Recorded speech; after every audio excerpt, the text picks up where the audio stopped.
And that's when we will enter into the dimension of silence. And then from that silence, we realize we're no longer an individual in the sense of a separate being, but that's when we realize our universality. That can be expressed in a particularized way, but it comes from the cosmic mind. It doesn't come any longer from the individual level of mind. And that's when we transcend suffering and illusion and desire and fear. And we can truly know who we are and the nature of God, the nature of this world that we are thrown into, and what the meaning and purpose and direction of our lives must be. But until that point, we don't have either an accurate, authentic landmark or guidance or even a frame of reference that's close enough to being accurate to be able to even to manage the nature of the experiences that are coming into us. And we cannot contain them. And today it is so epidemic that people cannot contain their experience anymore. And the psychological vessel that is meant to contain it is overloaded, and it cracks, it explodes, gives way before the huge amount of information. And a certain kind of structure for that vessel is required to be created, a kind of structure that we weren't given in childhood. And if we don't have that kind of structure, then everything collapses, and we're building our lives on a house of cards. But usually the ego has too much false pride to say, well, you know what, I could use an architect to help me rebuild this house of cards. And so they keep building it the same way, and it keeps collapsing in the same way. But there is such a thing as a healthy psychic structure that will enable you to contain the infinite within the finite.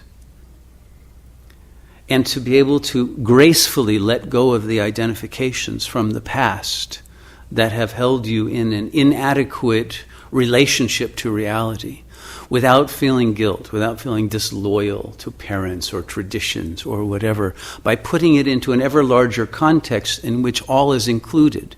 It's not this or that, it's not an either or, but it's a realization in the same way that Einstein could put Newton's laws within a higher context of relativity, and that within a higher context of quantum physics.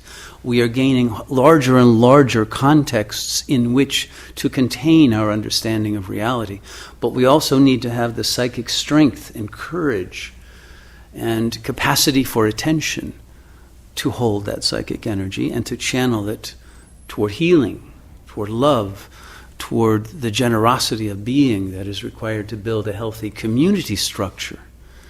So when one has the internal structure, then one can begin to build a larger communal structure, and then gradually a world structure, a cosmic structure, that is all being downloaded from the source of all structure, of all intelligence, of all wisdom and love.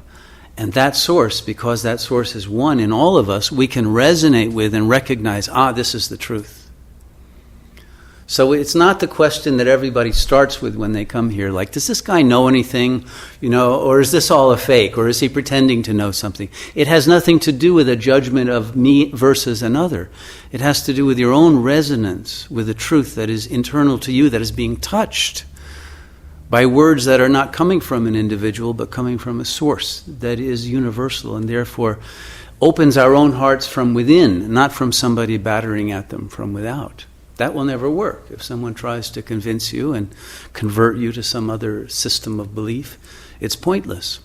The more someone tries, the more you'll fight it. And irresistible force will meet immovable object, and goodbye, and nothing was gained. And we're so used to that to somebody wanting to knock on the door to take something from us, to sell us something, to exploit us in some way, rather than to recognize the divine self that is in each of us, that wants to come out, but has already given up hope that it could ever be seen, that it could ever be known, it could ever be appreciated, that we've locked ourselves in. And we've become hermits, no matter how social our lives might be. And usually the more social contacts we have, the more hermetic we actually are, sealed ultimately within an internal bubble that refuses to let itself be known or even to know itself. We remain strangers to ourselves at the deepest level. And we live at an outside shell level of ourselves, of our being. And we settle for that because everybody else is settling for that. And we assume that's just the way it's done.